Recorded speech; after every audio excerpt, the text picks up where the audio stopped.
सम्मानित जन सभी को प्रणाम। YouTube चैनल सच्ची बातें में आपका हार्दिक स्वागत है, अभिनंदन है, वंदन है। यदि आपने मेरे इस चैनल को सब्सक्राइब नहीं किया है तो निवेदन है कि सब्सक्राइब कर लें और बेल आइकन का भी बटन दबा दें ताकि जारी होने वाली हर वीडियो का नोटिफिकेशन आपको तुरंत मिल सके। आज के वीडियो में अंत तक बने रहिएगा क्योंकि आज बहुत गंभीर मुद्दे पर चर्चा मैं करने जा रहा हूँ। बात हो रही है कि आखिर मान्यवर कांशीराम जी की क्या गलती थी कि उनको अभी तक देश के सर्वोच्च नागरिक सम्मान भारत रत्न से नहीं नवाजा गया। क्या उनकी यही गलती थी कि उन्होंने दलितों, पिछड़ों, वंचितों, शोषितों, समाज के हाशिए पर पड़े लोगों में राजनीतिक व सांस्कृतिक चेतना का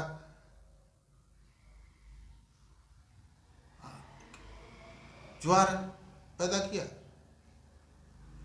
साथियों, लंबे समय तक देश में कांग्रेस का शासनकाल रहा है। बीजेपी का भी कुल मिलाकर एक दशक हो ही चुका है। दोनों की विचारधारा वैसे तो अलग अलग दिखती है, लगता है कि एक दूसरे के कट्टर दुश्मन हैं, लेकिन विचारधारा में एक स्थान पर दोनों में एकता है। वह है दलित चेतना के उभार को दबाना, चाहे जैसे भी, उपेक्षा करके, डराकर, लालच देकर या अन्य तरीके से भी। यदि ऐसा न होता तो मान्यवर कांशीराम को देश के सर्वोच्च नागरिक सम्मान भारत रत्न से कब का नवाजा जा चुका होता, जबकि सही मायने में मान्यवर कांशीराम ने ही महात्मा गांधी व डॉक्टर अंबेडकर के कार्यों को आगे बढ़ाया। इस पर चर्चा करने से पहले जरूरी है कि अब तक किन महान विभूतियों को देश के सर्वोच्च नागरिक सम्मान भारत रत्न से नवाजा गया है। मैं उनके नाम आपको पढ़ने जा रहा हूँ। 1954 में चक्रवर्ती राजगोपालचारी, सीवी रमन और सर्वपल्ली राधाकृष्णन जी। 1955 में भगवान दास, एम विश्वेश्वरैया और पंडित जवाहरलाल नेहरू जी। 1957 में गोविंद वल्लभ पंत जी। 1958 में डी केशव कर्वे। 1961 में विधान चंद्र राय और पुरुषोत्तम दास टंडन जी। 1962 में डॉक्टर राजेंद्र प्रसाद।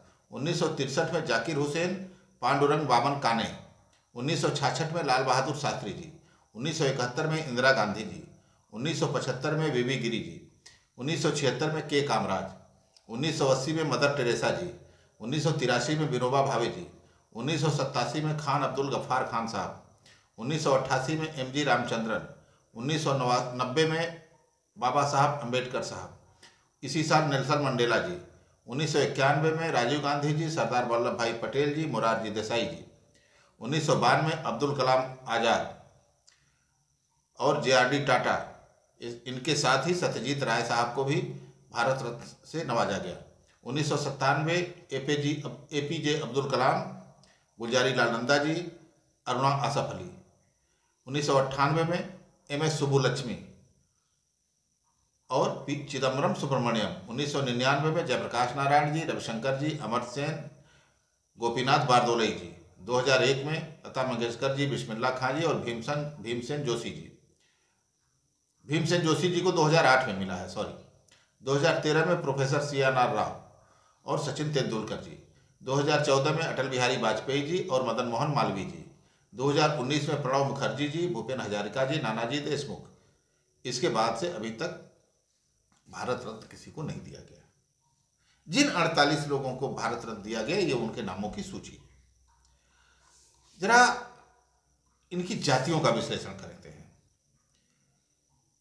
जातियों के आधार पर देखें तो इनमें 23 ब्राह्मण है, यानी 47.5%। सिर्फ एक जाति ब्राह्मण समुदाय के लोग हैं। 47.5% सिर्फ एक जाति ब्राह्मण समुदाय के लोग हैं। 11 अन्य ऊंची जाति के लोग हैं। 6 मुस्लिम, 1 क्रिश्चियन मदर टेरेसा जी, 1 पारसी जेआरडी टाटा जी, 1 विदेशी नेल्सन मंडेला जी, 1 देवदासी एमएस सुब्बुलक्ष्मी जी, 1 असमी हजारिका जी, 1 दलित डॉक्टर अंबेडकर और 1 पिछड़ा के कामराज। कुल आंकड़ों का विश्लेषण किया जाए तो 66% से अधिक ऊंची जाति और 12% मुसलमान है। 66% से अधिक ऊंची जात के हिंदू और 12% ऊंची जात के ही मुसलमान हैं। मुसलमानों में अधिकांश उच्च जाति मुसलमान है, सिर्फ एक पिछड़ी जात का मुसलमान है। यह हिंदुओं की ऊंची जाति और मुसलमानों की ऊंची जाति को जोड़ लिया जाए तो हिंदू मुस्लिम ऊंची जात का योग 80% हो जाता है। मतलब अभी तक जिन लोगों को देश के सर्वोच्च नागरिक सम्मान से नवाजा गया है उनमें हिंदू और मुस्लिम दोनों में ऊंची जात के लोगों की संख्या 80% है। इसका मतलब यह नहीं कि शेष सब 20% दलित आदिवासी पिछड़ी जात के हैं। मदर टेरेसा विदेशी मूल की भारतीय ईसाई हैं, नेल्सन मंडेला विदेशी ही हैं, सिर्फ के कामराज और डॉक्टर अंबेडकर, सिर्फ के कामराज और बाबा साहब अंबेडकर भारत के दलित बहुजन समाज के हैं। इनमें पिछड़ी जात के कामराज कांग्रेस के अध्यक्ष भी रह चुके। कांग्रेस के शासनकाल में ही उनको भारत रत्न मिला था। मृत्यु के 1 साल बाद 1975 में उनकी मौत हुई थी और 1976 में उनको भारत रत्न मिल गया था। और तो और पंडित जवाहरलाल नेहरू जी को तो जीवित अवस्था में ही, इंदिरा जी को भी जीवित अवस्था में, उस चर्चा बाद में मैं करूंगा। सबसे पहले मैं के कामराज जी की चर्चा कर रहा हूं। वर्ष 1964 में जब पंडित जवाहरलाल नेहरू जी का निधन हुआ तो कांग्रेस के सामने सवाल था कि अगला प्रधानमंत्री किसे बनाया जाए। तब वित्त मंत्री रहे मोरारजी देसाई भी प्रधानमंत्री बनने का सपना देखने लगे थे। उनके मन में उनकी इच्छाएं हिलोरे मारने लगी थी। पार्टी के भीतर भी उनकी पकड़ अच्छी खासी थी, मगर के कामराज ने उनके मंसूबे पर पानी फेर दिया था। कामराज उस समय कांग्रेस के अध्यक्ष हुआ करते थे। अधिकांश कांग्रेसी चाहते थे कि कामराज ही प्रधानमंत्री बने, मगर उन्होंने कहा कि राष्ट्र निर्माण के लिए पार्टी का फिट होना जरूरी है, फिट रहना जरूरी है। लिहाजा उन्होंने पंडित श्री लाल बहादुर शास्त्री जी के नाम का प्रस्ताव रख दिया और शास्त्री जी प्रधानमंत्री बन गए।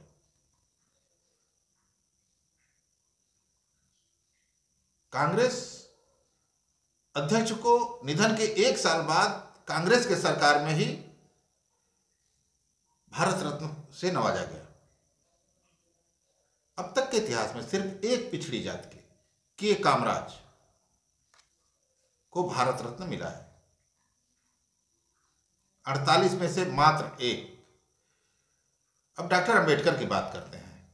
इनको भारत रत्न देने में मौत के 34 साल लग गए। सरदार पटेल को भी 41 साल लगे थे। डॉक्टर अंबेडकर की मौत 1956 में हुई थी। 34 साल बाद 1990 में उनको भारत रत्न दिया गया। बाबा साहेब जैसे मनीषी को भारत रत्न देने में इतनी देर कैसे और क्यों की गई, इसका जवाब है। इसके लिए मंथन तो करना होगा। और कौन करेगा मंथन? बहुजन समाज के लोग ही करेंगे।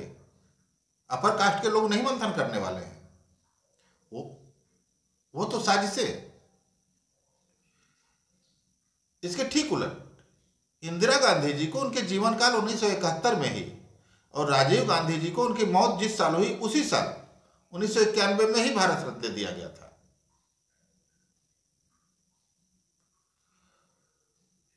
राष्ट्रीय एकीकरण के शिल्पी, अखंड भारत के निर्माता सरदार पटेल के योगदान को भी कांग्रेसी सरकारों ने कमतर ही आंका। तभी तो निधन के 41 साल बाद उनको भारत रत्न से नवाजा गया। उनके साथ ही राजीव गांधी जी को भी भारत रत्न से नवाजा गया मरणोपरांत। लेकिन राजीव गांधी का निधन उसी साल हुआ था। एक व्यक्ति तुरंत मरता है, उसको भारत रत्न मिलता है, और दूसरे को 41 साल तक इंतजार करना पड़ता है। आप इसका ये निर्णय आपको करना है कि देश के लिए सर्वाधिक योगदान, ज्यादा योगदान सरदार पटेल का था कि राजीव गांधी जी का था। लेकिन दोनों को एक साथ मिला मरणोपरांत, एक को निधन के 41 साल बाद, एक को निधन के साल ही। सोचिए, पंडित जवाहरलाल नेहरू जी की बात मैं कर रहा हूं कि उनका निधन 1964 में हुआ था, लेकिन उनको भारत रत्न से 1955 में ही नवाज दिया गया, और खुद प्रधानमंत्री भी थे।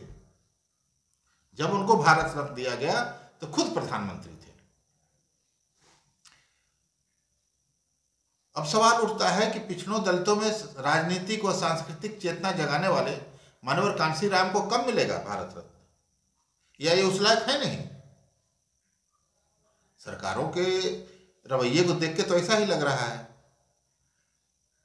मानवर कांशीराम को ले तो यह साफ नजर आता है कि अब तक की केंद्र की सरकारों को उनका पिछड़ों, दलितों व वंचितों में राजनैतिक व सांस्कृतिक चेतना जगाने का अभियान रास नहीं आया।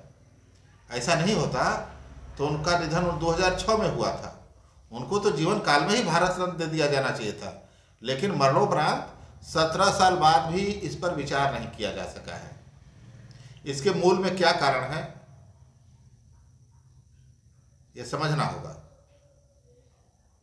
यह भी मैं नहीं कहना चाहता कि जिन महानुभावों को भारत रत्न मिला है देश के प्रति उनका योगदान कमतर था, लेकिन किसी मामले में डॉक्टर अंबेडकर और महात्मा गांधी के अधूरे कार्यों को जहां वो छोड़ के गए थे वहां से उस कार्य को पूरा करने के लिए शुरू करने वाले मानवर कांशीराम का भी योगदान अंतर नहीं था किसी से। राजनीतिक उपलब्धियों के अलावा कांशीराम जी ने उत्तर भारत के सांस्कृतिक, सामाजिक आइकॉन्स को फिर से सामने ले आने में बड़ी भूमिका अदा की। ज्योतिबा फुले, सावित्रीबाई फुले, डॉक्टर अंबेडकर, साहू जी महाराज, फातिमा शेख, बिरसा मुंडा और पेरियार पी रामास्वामी जैसे दलित बहुजन नेताओं को भी याद किया जाने लगा।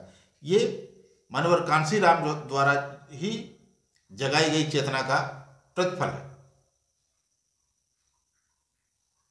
मानवर ने शोषित समाज को शोषण से मुक्त होने के लिए, समझिए ठीक से, मानवर कांशीराम ने शोषित समाज को शोषण से मुक्त होने के लिए जो सबसे बड़ा हथियार दिया वह राजनीतिक ही नहीं था। इस बात को हमें ठीक से समझना चाहिए। उन्होंने राजनीतिक बदलाव की भूमिका का निर्माण करने के लिए सामाजिक और सांस्कृतिक विमर्श को बदलने की जरूरत पर जोर दिया। बहस का जो मुद्दा है उसे बदलने पर जोर दिया था। मानवर एक चीज में तो माहिर थे, बहुजन समाज के लिए अच्छे व बुरे की पहचान करने में। वे जानते थे कि सदियों से इन बहुजनों की वास्तविक समस्या धार्मिक और सामाजिक ही है। इसीलिए उन्होंने एक बड़ी राजनीतिक शक्ति का निर्माण करने के लिए सामाजिक और सांस्कृतिक बदलाव की दिशा में पहले कदम आगे बढ़ाया। वो जिस राजनीतिक क्रांति का नक्शा बना रहे थे उस नक्शे में सामाजिक और सांस्कृतिक क्रांति की झलक दिख रही थी। लेकिन दुर्भाग्य, उनके जाने के बाद सामाजिक, सांस्कृतिक और धार्मिक बदलाव का कार्य राजनीति की तुलना में पीछे रह गया। और इसी का दुष्परिणाम हम देख रहे हैं कि उत्तर भारत में बहुजन आंदोलन सिर्फ राजनीति तक सीमित रह गया है, सिर्फ मीडिया तक सीमित रह गया है। उनकी इस असफलता के बावजूद कांशीराम साहब का राजनीतिक मॉडल काफी हद तक सफल रहा, और उस मॉडल ने भारत के बहुजनों को पहली बार उनकी असली ताकत का एहसास कराया था। शायद यही कारण है कि मान्यवर कांशीराम को भारत रत्न देने पर विचार नहीं किया जा रहा है। यह सरकारों का पिछड़ा, दलित व वंचित समाज के विरोधी होने का परिचायक है। देखना है कि पिछड़ा, दलित व वंचित समाज में राजनीतिक और सांस्कृतिक चेतना जगाने वाले को कभी भारत रत्न मिलता भी है या नहीं। बहुजन की राजनीति करने वाले दलों की ओर से भी मजबूती से यह मांग नहीं उठाई जा रही है।